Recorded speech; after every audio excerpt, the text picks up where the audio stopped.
जिसे पढ़ करके और हम समझने का प्रयास कर सकते हैं इस श्रीमद् भागवतम को।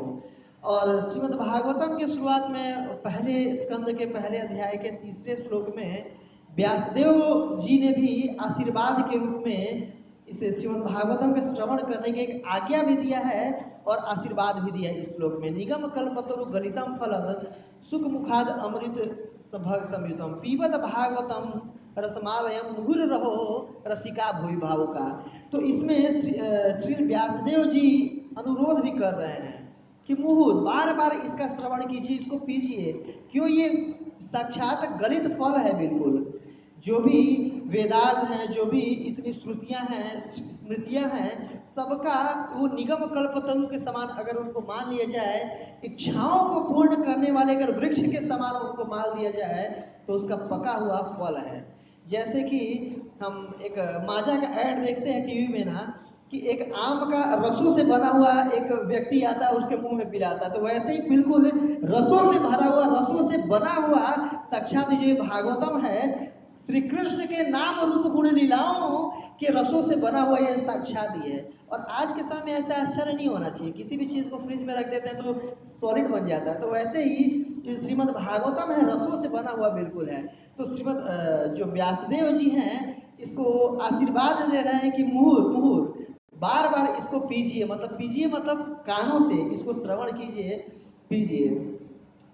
और हमारे वैष्णव आचार्य में एक श्रीधर स्वामी वैष्णव हमारे आचार्य हैं, और श्रीधर स्वामी किसी भी श्रीमद् भागवतम के श्लोकों का इस तरीके से उच्चारण करते हैं कि मानो जैसे कोई अगर गाली भी दे रहा हो किसी को तो उसका उस श्लोक की ऐसे व्याख्या करते हैं कि उसका वो किया जा रहा है, उसकी स्तुति किया जा रहा है। तो श्रीमद् भागवतम का व्याख्या करते हुए 10वें स्कंद में कह रहे हैं कि तव कथामृतम तप्त जीवनम, कि भागवतम का कथा, ये जो भगवान का कथा है, तव कथा मृतम, जो भागवतम का कथा ये बिल्कुल मार देता है कि एक बार किसी के कान में अगर भगवान का नाम रूप गुण लीला अगर चला गया, भगवान के इन दिव्य कथाओं के प्रति जिसके हृदय में अगर आसक्ति उत्पन्न हो जाती है ना, तो उसका भौतिक जीवन बिल्कुल मर जाता है। तो कथामृतम तप्त जीवनम, और जीवन बिल्कुल ही तपित हो जाता है।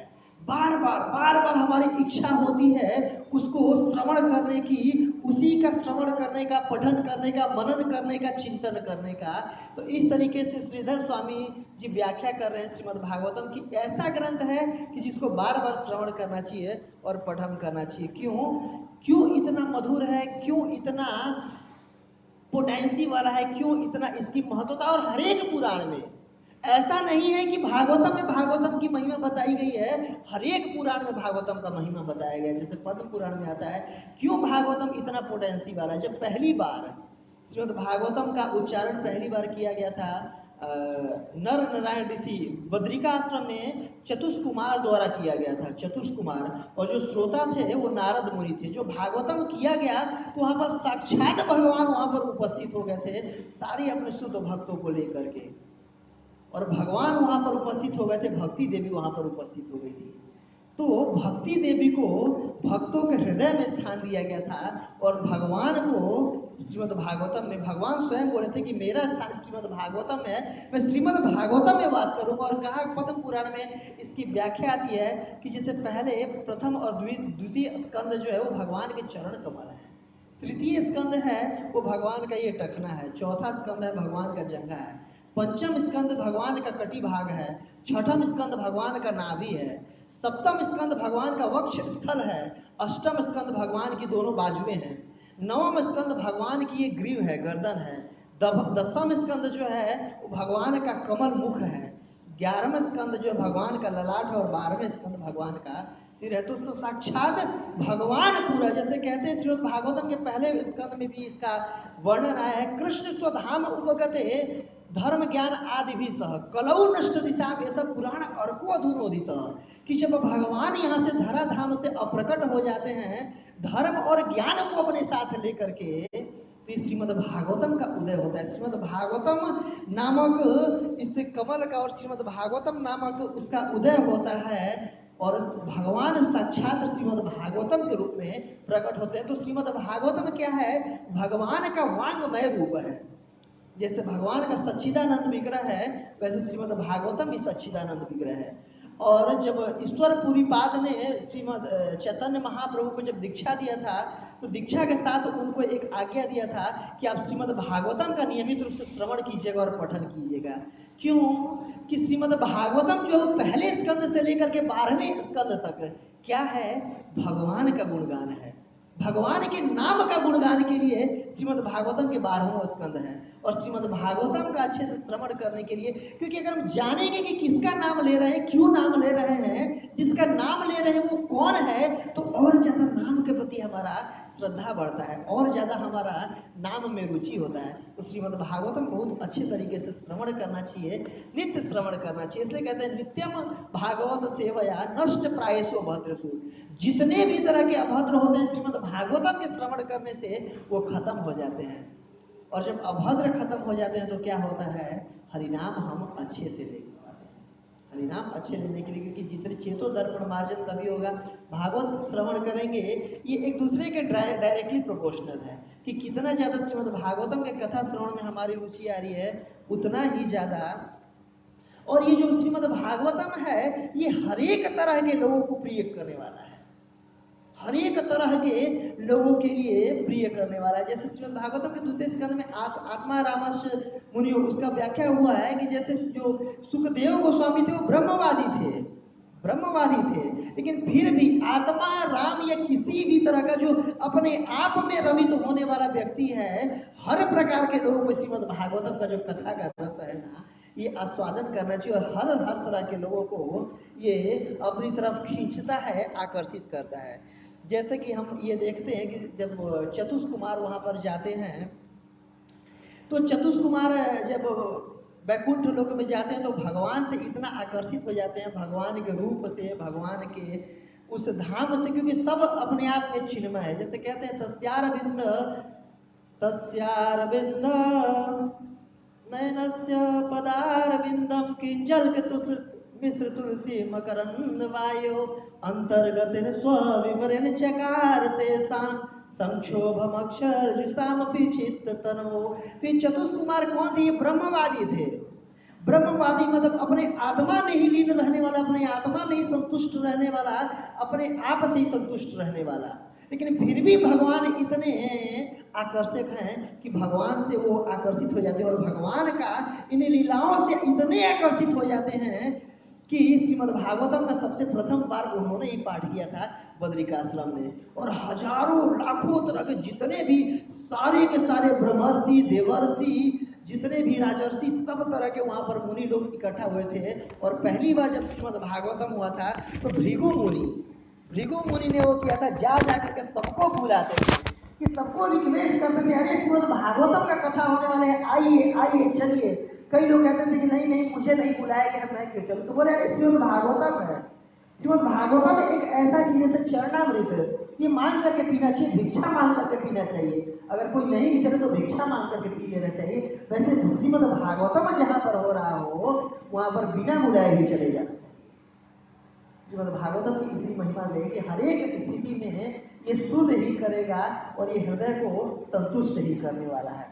और आज के जो श्लोक है इसमें विशेष रूप से प्रभुपाद ने परपट में संकीर्तन यज्ञ की व्याख्या किया है, संकीर्तन यज्ञ का गुणगान किया है। कि जैसे उस समय दक्ष के जो अभी प्रसंग चल रहा है, दक्ष का दोबारा जब गर्दन लगाया जाता है तो दोबारा से यज्ञ चालू किया जाता है। सारे जो ऋत्विज वगैरह होते हैं, ब्राह्मण होते हैं, भृगु मुनि वहां भी उनके वो होते हैं, ऋत्विज होते हैं। तो पूरे यज्ञ कर रहे हैं, यज्ञ कुंड में आहुति डाली जा रही है और वहां पर भगवान प्रकट होते हैं। और भगवान जब प्रकट हो रहे हैं तो सारे लोग भगवान का गुणगान कर रहे हैं, भगवान के गुणगान में कुछ श्लोकों का उच्चारण कर रहे हैं। यहाँ पर सबने किया है, जैसा कि आप लोग सुन रहे हैं, नित्य प्रति आप लोग आ रहे हैं, ब्रह्मा जी ने किया, शिव जी ने किया, दक्ष प्रजापति ने किया, ब्राह्मणों ने किया और ऋत्विजों ने किया। और आज यहाँ पर ब्राह्मण भगवान का गुणगान कर रहे हैं कि हे भगवान, जो भी चीज यहाँ पर उपस्थित है सब आप ही हो, सब आप ही हो। जैसे कि यहाँ पर अगर प्रैक्टिकल देख सकते हैं, इस श्रीमद भागवतम की कथा यज्ञ है, ये भी एक यज्ञ चल रहा है। यज्ञ में आहुति क्या, जैसे ये श्रीमद भागवतम के उसको उच्चारण किया जा रहा है, एक तरह से घी है। जो हमारे कान है वो क्या है, वो यज्ञ कुंड है। यज्ञ कुंड एक तरह से श्रीमद् भागवतम की कथा यज्ञ, और यहाँ पर हम लोग क्या कर रहे हैं, तो यज्ञ कर रहे हैं। और यज्ञ श्रीमद् भागवतम का जो कथा है वो भगवान से अभिन्न है। तो यहाँ पर भी जैसे आज जिस श्लोक में वो जब मैं वैष्णव सॉन्ग ले रहा था उसमें कि जो भगवान साक्षात वहां पर उपस्थित होते हैं, जहां पर भी भगवान के नाम रूप गुण लीलाओं का चर्चा किया जाता है, यशोगान किया जाता है, तो निश्चित रूप से भगवान वहां पर उपस्थित होते हैं जहां पर भगवान का नाम लिया जाता है, भगवान का गुणगान किया जाता है, भगवान के लीलाओं का चर्चा किया जाता है। और इसका क्या फल होता है, हमारे हृदय में भगवान के प्रति आसक्ति डेवलप होती है, भगवान की को पाने का लौल्यता डेवलप होता है हमारे हृदय में। जैसे हम रुक्मणी जी के पास टाइम में देखते हैं कि उन्होंने क्या किया था, बचपन से ही देवर्षि वगैरह लोग ऋषि महर्षि उनके राज्य में आया करते थे और भगवान के नामों का, भगवान के यश का, भगवान के कार्यों का गुणगान किया करते थे। और वो क्या किया करती थी, श्रवण किया करती थी। तो श्रवण मात्र से ही उनके हृदय में ऐसा प्रेम उत्पन्न हो गया कि भगवान को पाने का लौल्यता उनके हृदय में उत्पन्न हो गया। इसलिए कहते हैं तत्र लौल्यम मूल्यम कोटि जन्म सुकृति न लभते।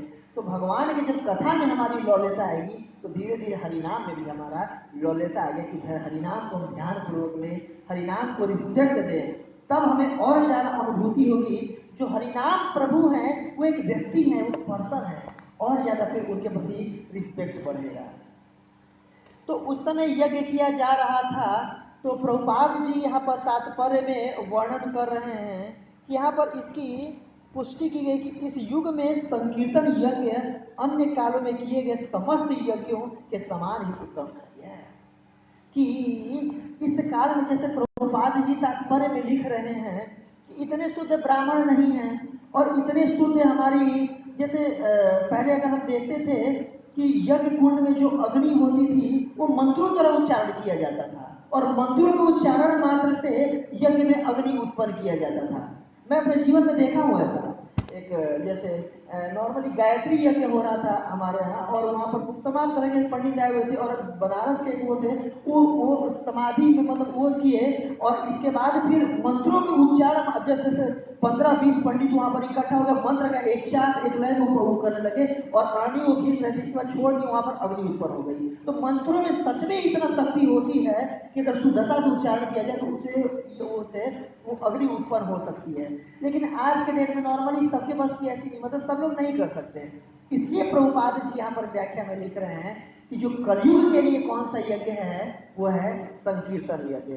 और श्रीमद् भागवतम के तीसरे स्कंद के 12वें स्कंद के तीसरे अध्याय के 52वें श्लोक में भी इसी चर्चा करते हुए सुखदेव गोस्वामी कह रहे हैं कि कृते ध्यायतो विष्णु त्रेतायाम यजते मखई द्वापरी परिचर्या नाम कलौ तदहरि कीर्तन।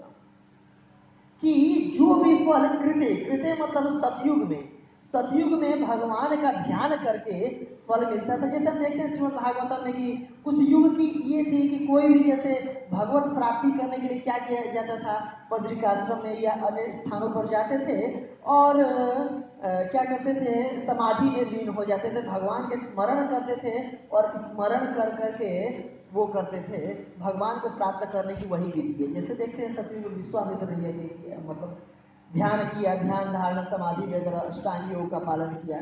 तो उस समय का यही भगवान को ध्यान करने का प्रोसेस होता था। त्रेता युग का क्या प्रोसेस होता था, क्योंकि हर एक युगों में जो 10 गुना कम होती जाती है आयु, तो मतलब त्रेता युग में भगवान के बड़े बड़े यज्ञ किए जाते थे।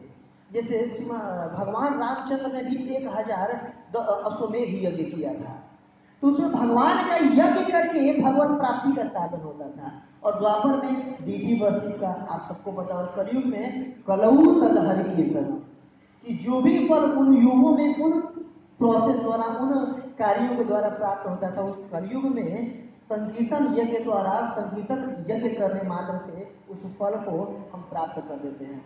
और आज के समय में देखते हैं कि सड़कों पर जैसे इस्कॉन मंदिर के द्वारा हर जगह संकीर्तन वगैरह निकाला जाता है, संकीर्तन, और देखते हैं कि बहुत सारे लोग अच्छे से नाच रहे हैं, गा रहे हैं, बिल्कुल झूम रहे होते हैं बिल्कुल सड़कों पर, और लोगों को देख करके लगा यार ये लोग ऐसे नाच रहे हैं, पढ़े लिखे लोग हैं, मतलब क्या हो गया इनको ऐसे रोड पर नाच रहे हैं। मतलब उनको एक तरह से देखने वाले उस दृष्टि से भी देख सकते हैं कि ठीक है, कुछ हुआ नहीं जीवन में, नहीं पढ़ लिखा है तो चलो पंडित बन गए, ऐसे नाच कूद रहे हैं, ठीक है। लेकिन श्रीमद् भागवतम में लिखा गया है, आज के देश में आप लोग टीवी एपिसोड में भी देखे थे कि कोई जैसे बड़े बड़े कॉलेज वगैरह से पढ़े लिखे हैं और जा करके संकीर्तन यज्ञ में अपने आप को संकीर्तन यज्ञ में संकीर्तन भक्त बन रहे हैं। तो इसमें भागवतम में इसकी व्याख्या किया गया था कि जो विद्वान होंगे, जो कि बुद्धिमान होंगे, वो इस संकीर्तन में पार्टिसिपेट करेंगे, इस संकीर्तन यज्ञ में आहुति देंगे और संकीर्तन यज्ञ को आगे बढ़ाएंगे। जैसे श्रीमद् भागवतम के 11वें स्कंद के 5वें अध्याय में करभाजन योगेंद्र द्वारा निमि महाराज को ये बताया गया है कि कृष्ण वर्णम तु सा अकृष्णम सांग पांगाश पार्षदम जगई संकीर्तन प्राय जजंती ही सुमेधस। सुमेधस, मेधस मतलब विद्वान, जो बुद्धिमान है। और यहाँ पर सु उपसर्ग लगाया गया है कि मतलब जो बहुत बहुत बहुत विद्वान है, विशेष रूप से जो विद्वान है, वो इस संकीर्तन यज्ञ में आएंगे, संकीर्तन यज्ञ को करेंगे इस कलयुग में जो प्रोसेस के आगे से। और इसको कौन लेकर के आए? साक्षात कृष्ण लेकर के आए। कृष्ण वर्णम, जैसे कि चैतन्य महाप्रभु का वर्णन करते हुए करभाजन ऋषि बोल रहे हैं कि कृष्ण वर्णयति इति, जो कृष्ण का वर्णन किया करेंगे, जो कृष्ण का नामों को उच्चारण किया करेंगे। कृष्ण वर्णम त्रिसा अकृष्णम, लेकिन जो इनका कॉम्प्लेक्शन होगा, जो वर्ण होगा अकृष्ण होगा, मतलब काला नहीं होगा, गौर वर्ण का होगा। कृष्ण वर्णम त्रिसा अकृष्णम सांग पांगाश्च पार्षदम, और अपने सारे सांग उपांग और पार्षद और शस्त्र को लेकर के आएंगे। क्या शस्त्र होगा? सुदर्शन चक्र शस्त्र नहीं होगा। जैसे भगवान श्री कृष्ण आए थे सुदर्शन चक्र लेकर के आए थे, राम जी आए थे वो धनुष बाण लेकर के आए थे। लेकिन यहाँ पर क्या भगवान का शस्त्र है? यहाँ पर संकीर्तन, भगवान का नाम ही भगवान का शस्त्र है। और इसे असुरों को नहीं मारते हैं, असुरों की आसुरिक मेंटालिटी को, मानसिकता को भगवान इस संकीर्तन के द्वारा, भगवान हरिनाम की शक्ति के द्वारा खत्म करते हैं। जैसे नित्य प्रति हम लोग गायन करते हैं ना कि चेतो दर्पण मार्जनम, चित्त रूपी दर्पण का मार्जन करते हैं, ये भगवान का शस्त्र है। कौन शस्त्र है? हरिनाम का शस्त्र है। तो इस कलयुग में जो सुमेधस होंगे, विशेष रूप से विद्वान होंगे। डैड हम देखते हैं कि स्कूल में ना ज्यादा लोग पढ़े लिखे लोग आते हैं। कई लोग कहते हैं यहाँ पर तो बस बड़े बड़े लोग आते हैं, पढ़े पढ़े लिखे लोग आते हैं, बुद्धिमान मतलब वो आते हैं, उच्च वर्ग के लोग आते हैं। अरे पहले जी भागवत में वर्णन कर दिया गया कि वही लोग आएंगे ज्यादातर, वही लोग संकीर्तन यज्ञ में अपने जीवन की आहुति देंगे। जो विशेष रूप से सुकृति वाले होंगे, जो विशेष रूप से विद्वान होंगे, जो विशेष रूप से धीमती होंगे, मतलब वैदिक शास्त्रों को जानने वाले होंगे। और जब श्रीमद् भागवतम के 12वें स्कंद में कलयुग के दोषों का वर्णन कर रहे थे श्री सुखदेव गोस्वामी जी परीक्षित महाराज के सामने कि कलयुग में लोगों की आयु कम हो जाएगी, स्मृति कम हो जाएगी, कलयुग में कुछ भी शुद्ध नहीं रहेगा, और राजसु प्रायसु मतलब दास्यु कि राजा प्राय चोर हो जाएंगे, सब लोग बिल्कुल ज्यादातर लोग नरक में जाएंगे, कुछ भी बिल्कुल राजा जो प्रजा होगी त्रस्त व्यस्त रहेगी, कुछ भी सामाजिक व्यवस्था कहीं भी ठीक नहीं रहेगा और वर्णाश्रम पूरी तरीके से ध्वस्त हो जाएगा।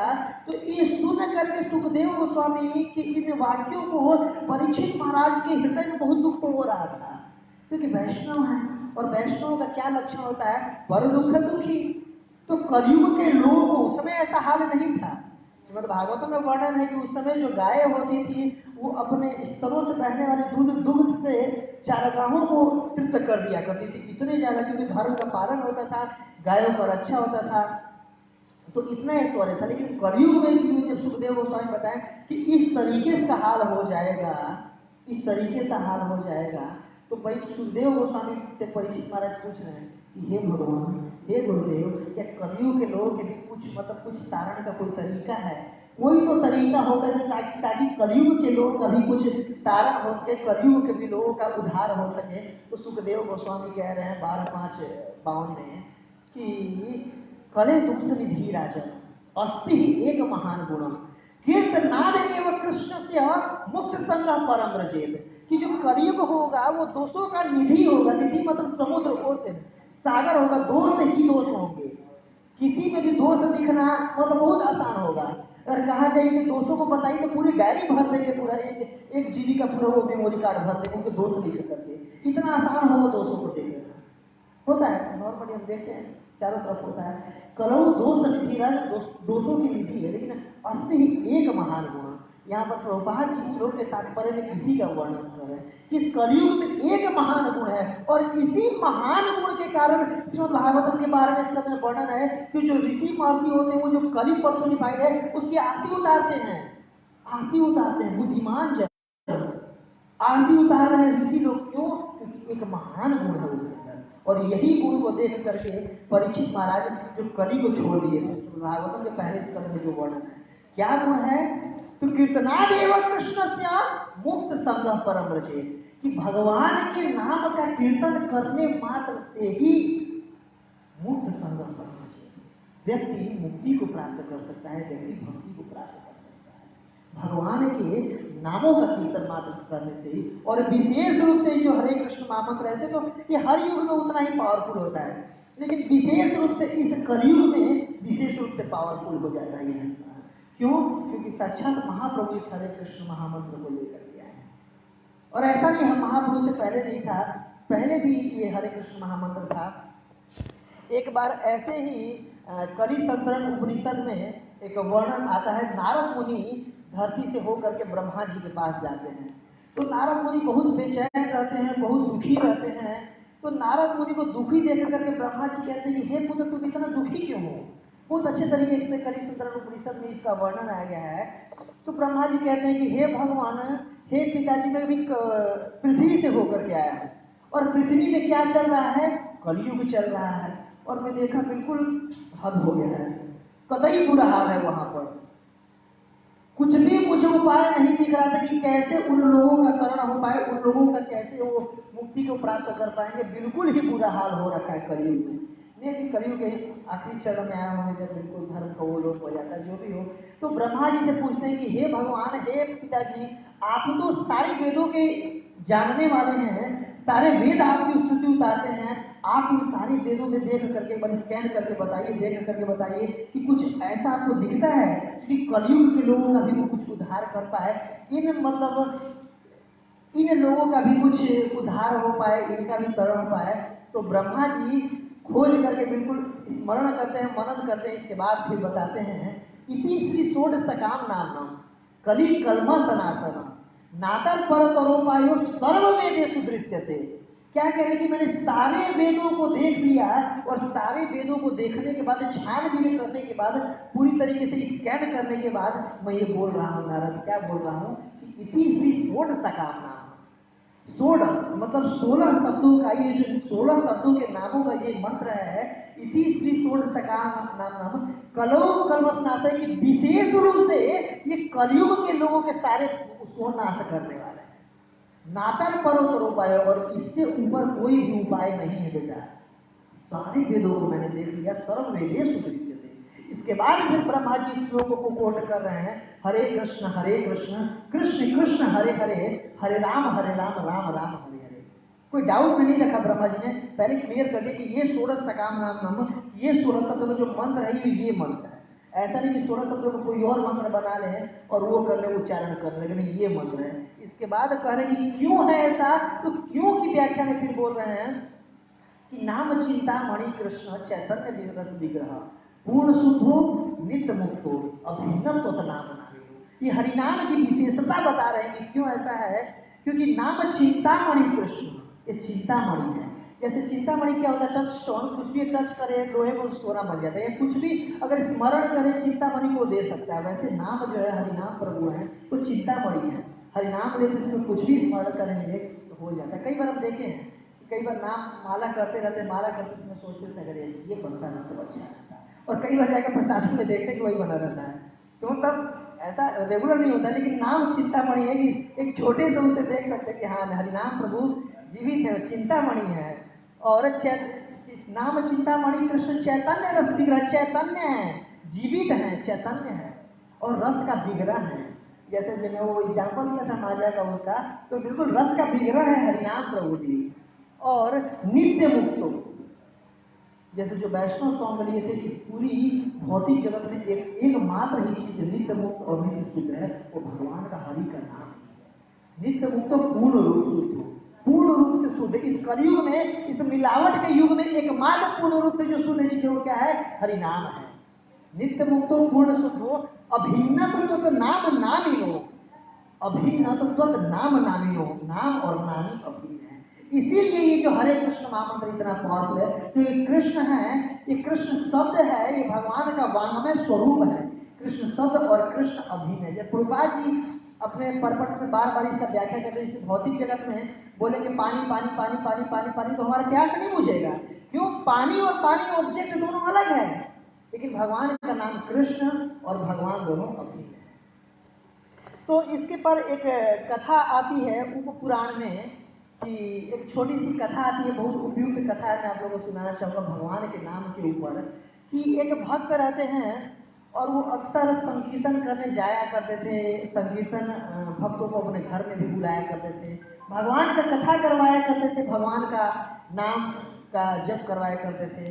लेकिन उनका एक भाई था, वो एक नंबर का क्रूर था, दुष्ट था, और जितने भी तरह के उल्टे काम होते थे बिल्कुल चुन चुन के सारा किया करता था। एक एक सारे उल्टा काम, सुबह से लेकर के शाम तक ये भक्ति में लगे रहते थे, और उनका बड़ा भाई सारे उल्टे काम में लगा रहता था। तो बार बार उसको समझाते थे, भाई तुम भी देखो भगवान का नाम इतना पावरफुल है, तुम भी ले लो। तो बिल्कुल कहता था तुम अपने काम से मतलब रखो, देखो, और मुझे अपना काम करने दो, ना मैं तुम्हें डिस्टर्ब कर रहा हूँ, ना तुम मुझे डिस्टर्ब करो। और ये लोग बुला लेते हो ना बार बार, और लोग और शोर मचाते रहते हो घर में, ये सब बंद कर दो तुम।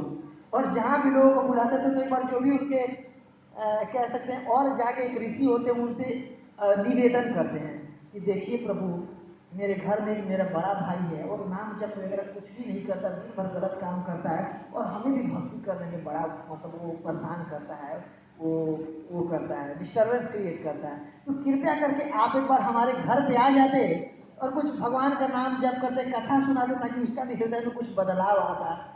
तो तैयार हो जाते हैं वो ऋषि। इसके बाद कहते हैं ठीक है बताओ किस दिन आना, तो फला डेट को आना है। वो आते हैं तो पूरा अच्छे तरीके से भागवत कथा का वहाँ पर वो करते हैं पूरा। और भागवत कथा इधर कर रहे होते हैं, वो बगल के कमरे में जाकर के अपना काम कर रहा होता है, टीवी देख रहा होता है मान लीजिए, और वो अपना काम में लगा, तो बिल्कुल कान में वो डाल कतई कान में मेरी इसका आवाज ना आ जाए, और अपना यूं पी रहा होता है, जो भी कार्य कर रहा होता है। इसके बाद उसके विशेष रूप से जब जाने लगते हैं, तो चरणों पर गिर करके छोटे भाई उनसे रिक्वेस्ट करते हैं, भगवान अगर एक मतलब विशेष रूप से आपसे विनती है, बगल वाले कमरे मेरा बड़ा भाई भी है, देखो कथा आप पहले तो नहीं आया, एक बार उससे भी भगवान का नाम उच्चारण करवा देते कुछ भी। तो बोलते हैं ठीक है, प्रयास करते हैं। जाते हैं, बोलते हैं कि हाँ भाई क्या कर रहे हो? बस अपना काम कर रहा हूँ। अच्छा अच्छा ठीक है, अच्छा है, करते रहोगे, अच्छा है। एक बार ना हरे कृष्ण महामंत्र का तुम उच्चारण करो, बोलो हरे कृष्णा। तो बोलता नहीं बोलूंगा। भैया बताओ, बिल्कुल ठीक आदमी है, क्या नहीं बोलोगे? तो भी बिल्कुल पहुंचा हुआ तो बोलो वही नहीं बोलूंगा जो आप बोलने को कह रहे हो, जो आप बोल रहे हो। तो बोले क्या क्या मैं बोलने को कह रहा हूँ? वो सोचे किसी बहाने बोल देगा कि हरे कृष्णा। बोले वही जो आप करवाना चाह रहे हो, नहीं बोलूंगा। तो बोलते हैं भाई ये साधारण तरीके से नहीं मानेगा। वो होते हैं बिल्कुल तगड़े से होते हैं, जो पंडित जी भी होते हैं राजप्रणव जी के तो होंगे तगड़े से। और इसके बाद फिर बोलते हैं इसको मतलब उल्टे तरीके से घी निकालना पड़ेगा। फिर पकड़ते हैं उसका हाथ और ऐसे करके गियर चढ़ाना शुरू करते हैं। बोल बोल हरे कृष्णा बोल, हरे कृष्णा बोलो, हरे कृष्णा बोलो। रिक्वेस्ट करे थे पहले, बोलो हरे कृष्णा बोलो। नहीं बोलूंगा, नहीं बोलूंगा। और एक गियर चढ़ाते हैं ऊपर, हरे कृष्णा बोलो। नहीं बोलूंगा, तो बिल्कुल एंड करके पीछे लेके जाते हैं, बोल हरे कृष्णा बोलो। नहीं बोलूंगा, और थोड़ा सा चढ़ाते हैं, बोल हरे कृष्णा बोलो, हरे कृष्णा बोलो। इसके बाद बोलता हरे कृष्णा, छोड़ो जाओ यहाँ से। बस बस हरे कृष्णा बोल दिया। तो इस तरीके से फिर वो चलेगा। तो अपने भाई को बोल रहा था, तुम लोग बुला के मुझसे हरे कृष्ण बुलवा रहे हो, वो बाण खींच के मेरा हरे कृष्ण बुलवा रहा था। तो इस तरीके से अपने भाई को बहुत वो प्रताड़ित करता है कि तुम हरे कृष्ण मेरे से बुलवा दिए। इसके बाद क्या होता है, तो कुछ समय बाद समय बीतता है, उसकी मृत्यु होती है। और मृत्यु होती है तो इसका फाइल यमराज के पास जाता है।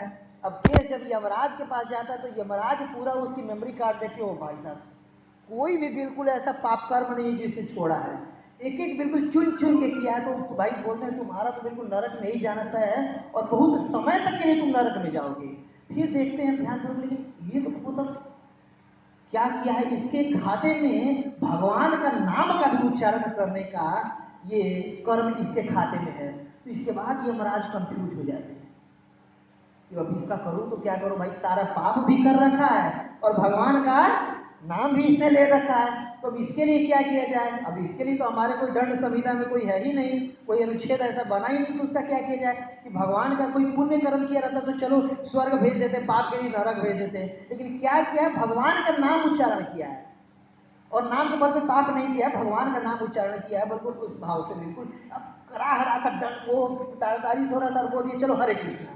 तो भगवान का नाम ये नहीं करना है, जैसे भागवतम के 6वें स्कंद में आता है ना, वो जो विष्णुदूत यमदूतों से कह रहे हैं, शोभम हेलन में हुआ वैकुंठ नाम ग्रहण अशेष अघारम विदु सांकेतम परिहास्यम हुआ, कि किसी को संकेत करते हुए, ये देखो हरे कृष्णा वाले लोग जा रहे हैं, सांकेतम या परिहास्यम हुआ, परिहास करते हुए, हंसी मजाक करते हुए, कि अरे यार ये हरे कृष्ण वाले, हा हा हा, कई लोग करते हैं वैसे करके मजाक उड़ा देते हैं। सांकेतम परिहास्यम और शोभम, या म्यूजिकल इंस्ट्रूमेंट बजाते हुए, डिंग डिंग डिंग डिंग ऐसे करके अगर हरे कृष्णा कोई कर दिया, हरे कृष्णा का टोन, सांकेतम परिहास्यम व शोभम हेलन में हुआ, या किसी की अवहेलना करते हुए, छी ये हरे कृष्ण वाले लोग, ऐसे भी कहते हुए अगर कोई भगवान का नाम ले लिया तो क्या होता है? असे वैकुंठ नाम ग्रहणम अशेष अघहरम विदु, अशेष अघहरम विदु, सारे के सारे पाप को तत्क्षण वो नष्ट कर सकता है। विष्णु पुराण में है कि तावत कर्तुम शक्तो की पातकम पातकी न, भगवान का एक नाम इतने पापों को नष्ट कर देता है कि कोई पापी से पापी इंसान भी उतना पाप कर्म कर नहीं सकता। तो इस तरीके से अब यमराज बिल्कुल कंफ्यूज है, मैं इसका करूं तो क्या करूं? तो वहीं पर नारद मुनि आते हैं, तो नारद मुनि कहते हैं कि भाई यमराज जी आप इतना कंफ्यूजन में क्यों हो? तो बोलते हैं देखो इसके केस को देख करके हो, इसने इतना पाप भी किया लेकिन भगवान का भी नाम ले लिया है। अच्छा जी। और एक होता है ना कि अंतिम में, जैसे कि यजामिल वाला केस अंतिम नारायण अंतः नारायण स्मृति, उसको अंतः नारायण स्मृति भी नहीं हुआ था, बिल्कुल पाप करते करते ही वो मरा था, लेकिन फिर भी क्योंकि जीवन के में एक बार उसने भगवान का नाम लिया हुआ था, तो ये उनसे पूछते हैं नारद मुनि से कि इसका क्या करना चाहिए? बोले अब मैं थोड़ा दंड संहिता संभालता हूँ, आप संभालते हो, आप जानो। तो बोलते हैं चलो दोनों लोग चलते हैं, और ब्रह्मा जी ने भाई पूरा क्रिएशन किया, उन्हीं ने सारा रूल रेगुलेशन दिया है, उनसे पूछते हैं। तो दोनों लोग कहते हैं हाँ भाई चल ब्रह्मा जी के पास चलते हैं तुझे लेकर के। तो बोलता मैं क्यों जाऊँ, ये आपका कंफ्यूजन है, आपको नहीं समझ में आ रहा, तो ऐसे में थोड़ा ना जाऊँगा, पालकी में बैठा करके मुझे ले चलो। तो भाई मरता क्या नहीं करता, बिल्कुल पालकी में बैठा करके उसे लेके जा रहे होते हैं। अब एक तरफ से नारद मुनि पकड़े हैं, पीछे से यमराज पकड़े हैं, दोनों महाजन लोग बीच में पालकी में आराम से वो पापी आदमी बैठा हुआ है। और इस तरीके से जब ब्रह्मलोक पहुंचे, ब्रह्मा जी से अनुरोध करते हैं कि पितामह, तो जब देखते हैं कि किसी व्यक्ति को ब्रह्मा जी ऐसे पालकी पर ये दोनों महाजन लोग ला रहे हैं, तो खड़ा खड़ा बिल्कुल दंडवत प्रणाम करते हैं ब्रह्मा जी। ओ हो, बहुत महात्मा होंगे, बड़े होंगे, तब तो इनको पालकी पर बैठा के लाया जा रहा है। इसके बाद ब्रह्मा जी से बोलते हैं अरे नारद पिताजी प्रणाम मत करो, प्रणाम मत करो, ये तो एक नंबर का मतलब टेररिस्ट है, बिल्कुल पापी आदमी है, बोले फिर इसको क्यों लाए हो?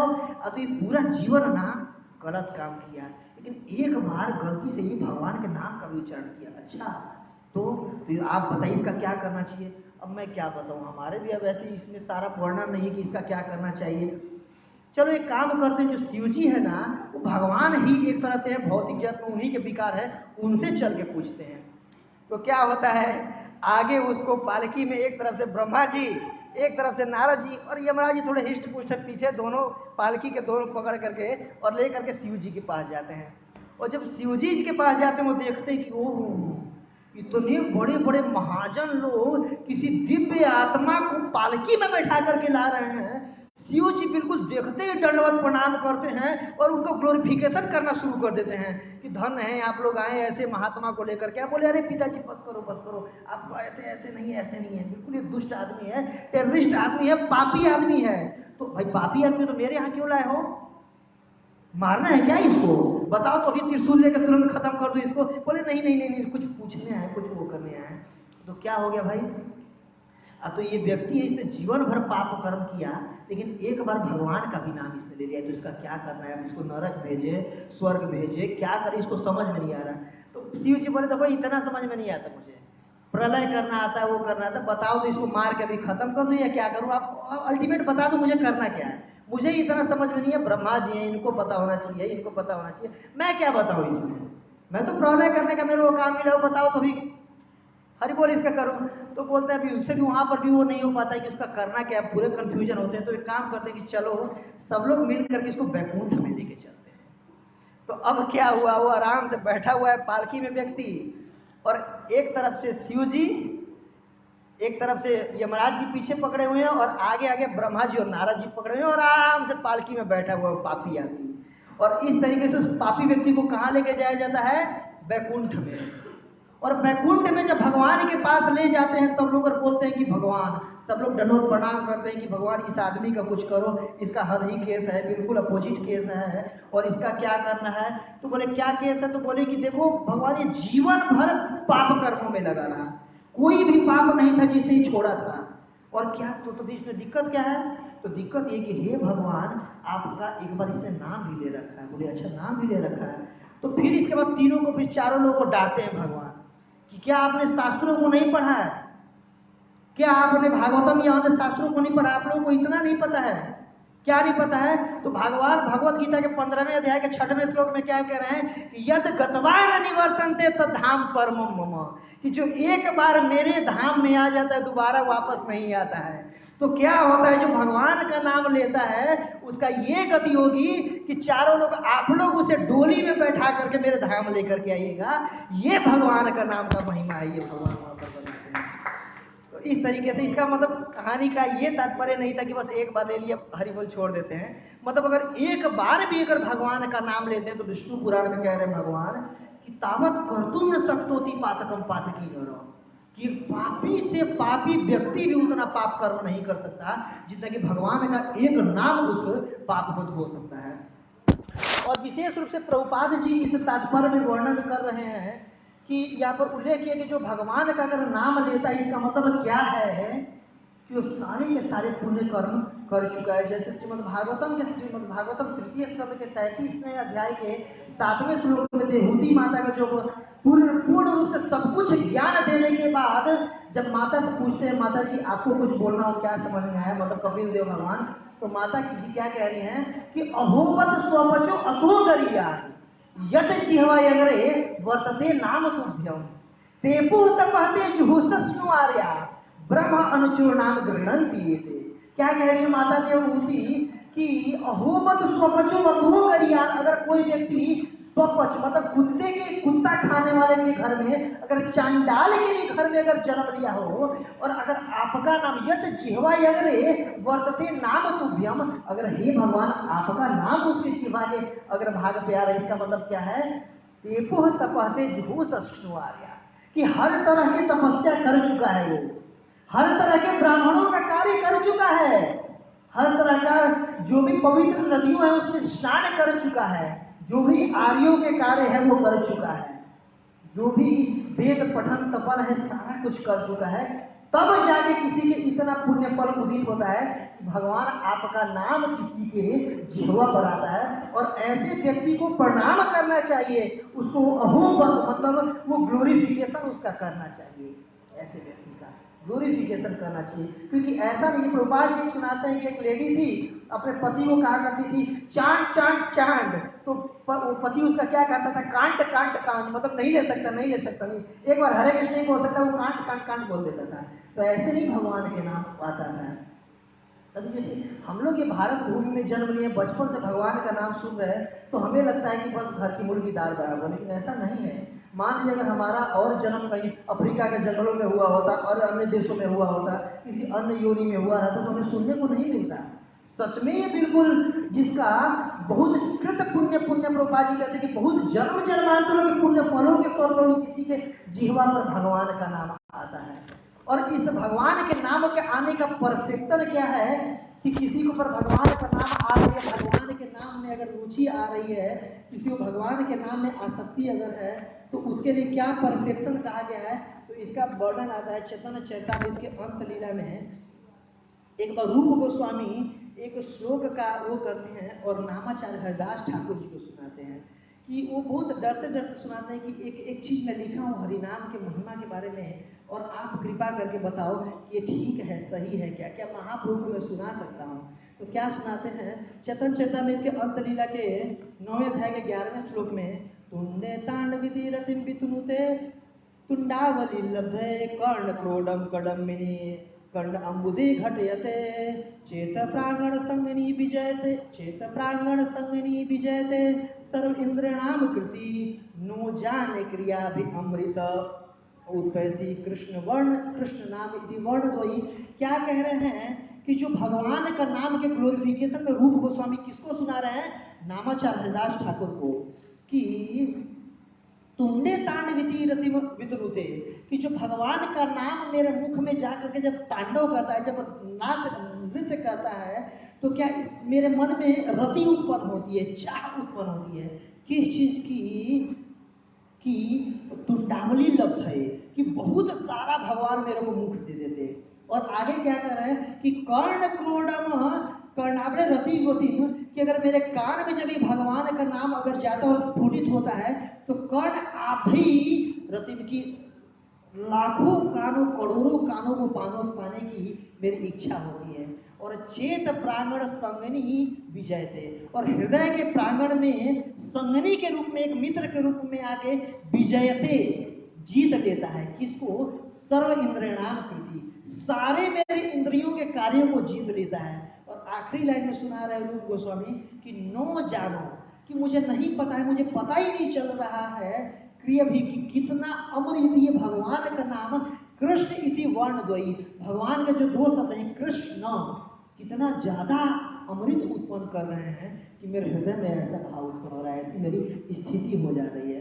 तो हरिदास ठाकुर जी क्या कहते हैं कि ऐसा भगवान के नाम का गुणगान तो मैं अपने जीवन में ही नहीं सुना था, और अपने जीवन में जितना भी भगवान का नाम का गुणगान मैंने किया है या सुना है, इन सब में ये सर्वश्रेष्ठ है। तो हमें भी भगवान से प्रार्थना करना चाहिए, अपने वैष्णव आचार्यों से प्रार्थना करना चाहिए, प्रभुपाद जी से प्रार्थना करना चाहिए, हरिनाम प्रभु से प्रार्थना करना चाहिए। और सब आप वैष्णव से मैं भी प्रार्थना कर रहा हूँ कि अगर जीवन के आखिरी समय में भी, अगर आखिरी समय तक ये 2-4-10 जन्म बाद तक भी अगर ऐसी अवस्था आ पाए, हरिनाम प्रभु के चरणों में इतनी अनुरक्ति, इतनी अगर उत्पन्न हो पाए, तो अपने आप में जीवन सफल है। नहीं तो फिर क्या होगा? आयु हरती वह पुंसाम उद्यम स्तरीय न सौ तस्य अर्थ यक्षमानित उत्तम श्लोक गया कि सूरज उगेगा सूरज डूबेगा, अगर भगवान के कथा में और भगवान के नाम में रति नहीं उत्पन्न आया, तो वो एक एक दिन और भगवान से हम दूर होते जाएंगे। इसलिए जैसे प्रभुपाद जी यहाँ पर बहुत अच्छे तरीके से संकीर्तन यज्ञ का गुणगान किए हैं, संकीर्तन का गुणगान किए हैं, तो हमें भी संकीर्तन में भाग लेना चाहिए। संकीर्तन जैसे कि भागवतम कथा करना, श्रवण करना, ये भी संकीर्तन है, पुस्तक पढ़ना संकीर्तन है, भगवान का नाम लेना, तो बिल्कुल श्रद्धा पूर्वक भगवान का नाम लेना चाहिए कि हरेर नाम हरेर नाम हरेर नाम एवं केवल कलौ नास्ति नास्ति नास्ति गति, कि कलयुग में भगवान के नाम के अलावा और कोई चारा नहीं है, कोई उपाय नहीं है, कोई उपाय नहीं। ठीक है, बहुत बहुत धन्यवाद आप सब भक्तों का, सभी वरिष्ठ वैष्णव का बहुत बहुत धन्यवाद। आप लोग क्षमा कीजिएगा कुछ अगर त्रुटि हुई होगी। ठीक है, जगत गुरु श्री प्रभुपाद की जय। भागवतम